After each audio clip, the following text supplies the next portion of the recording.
My lowest point in my addiction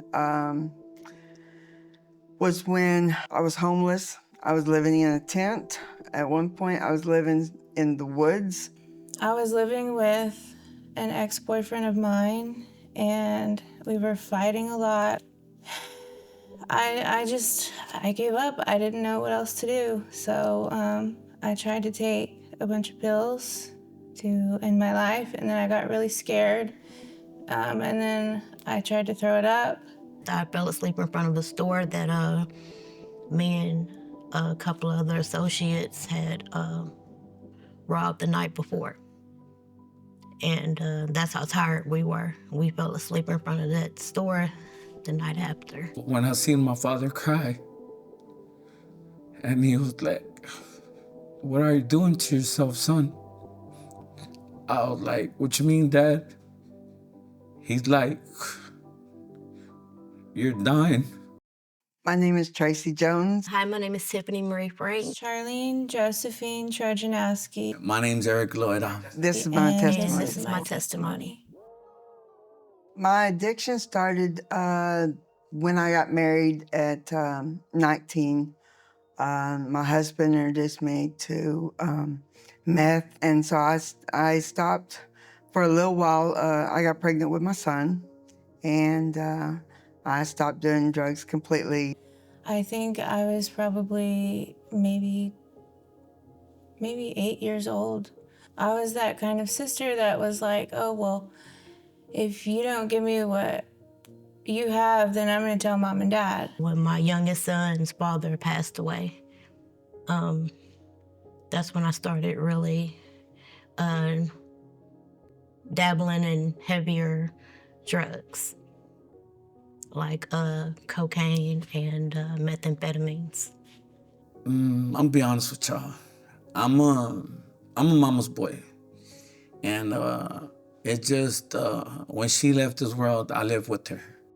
4 years ago, I was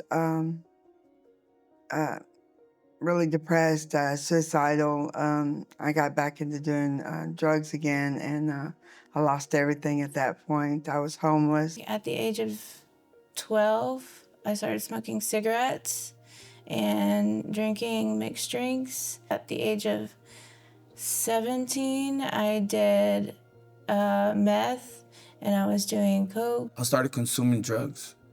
You named it, from weed to coke. Going in and out of prison, in and out of jails, trafficking, walking the streets, being homeless, stealing from my family, my children. You name it, I pretty much was the worst of the worst.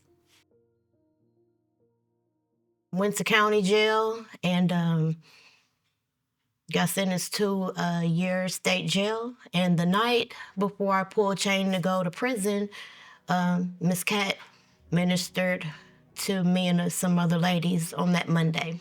And Holly told me about Strong Tower. My brother, Jason, God has restored his marriage now, and that he's been here for so long, and now he's helping me do the same thing.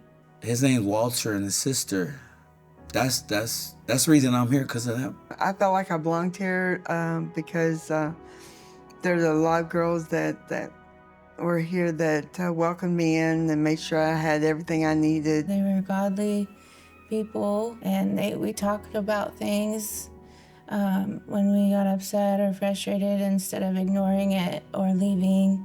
I've been to other rehabs and sober living homes, transitional homes, and none of it ever worked because you always find that one person who, you just have some common interest in, and it just doesn't work. Jesus is not the center of it. I finally figured it out that God is the remedy to all the problems in the world. If I wasn't here, I would not have a relationship with my son like I do, or my parents. I might be dead.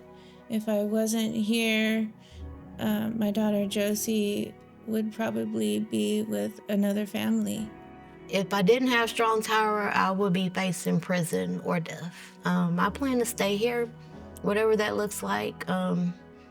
There's no reason to leave. There's no life for me out there right now. My plans after I graduate, being able to be that one, that good father, that good brother, and that good son, being able to turn my family's tears into smiles by doing the right thing. If I had anything to say to anybody that's thinking about coming Strong Tower, that will probably be the best decision of your life.